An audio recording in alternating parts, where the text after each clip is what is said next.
Hey everyone, in this video, I'm going to be going over a Cebu 4 days itinerary.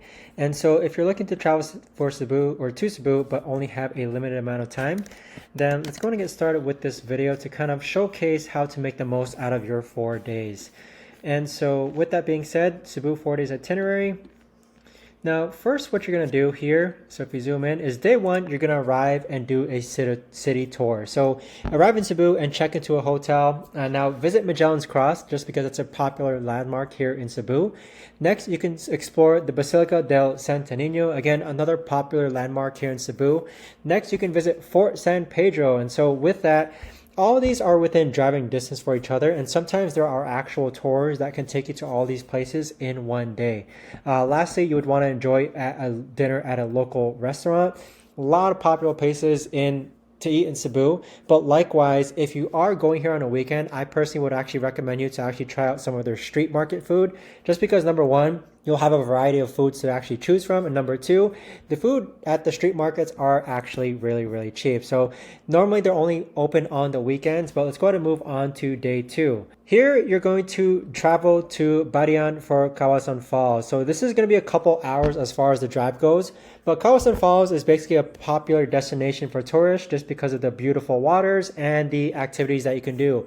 So one of the activities that you can do is that you could actually go canyoneering, but if you're afraid of heights and don't really like cliff jumping, or canyoneering is what they call it, you can just simply enjoy a meal at the falls. So having lunch by the falls, whether you go canyoneering or you just enjoy the falls itself, you can have lunch by the falls.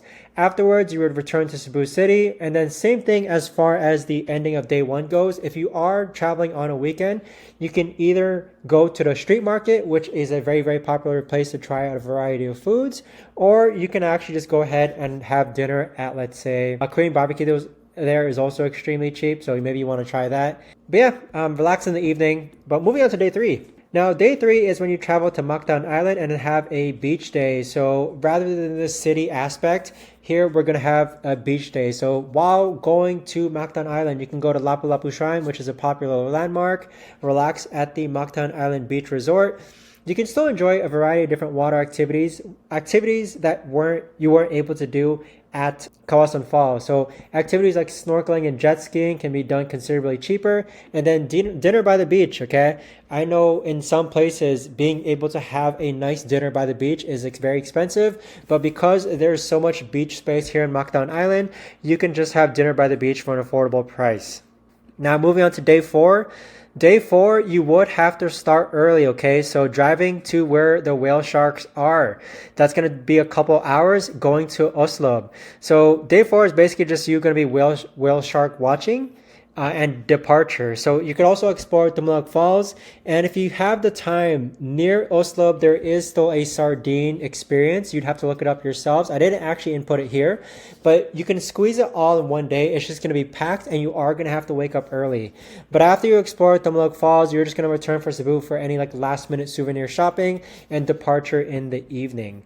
That right there, folks, is a 4-day itinerary for Cebu, and trust me, you are going to love it. It is going to be packed, so make sure you get enough sleep between days and make sure you get enough rest between days, because a common thing that tends to happen is that while people are traveling, not just to Cebu, but just traveling in general, they tend to catch a travel bug, and if you don't sleep enough hours, you are going to more likely get sick. Your immune system just drastically drops the less sleep that you get. So it is an action-packed 4 days, but feel free to tweak this however you please.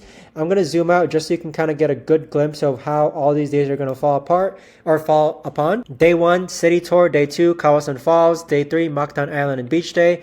Day four, whale shark watching and departure.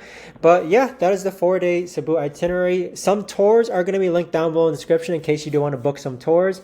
But thanks so much for watching, guys, and I'll see you on the next video. Take care.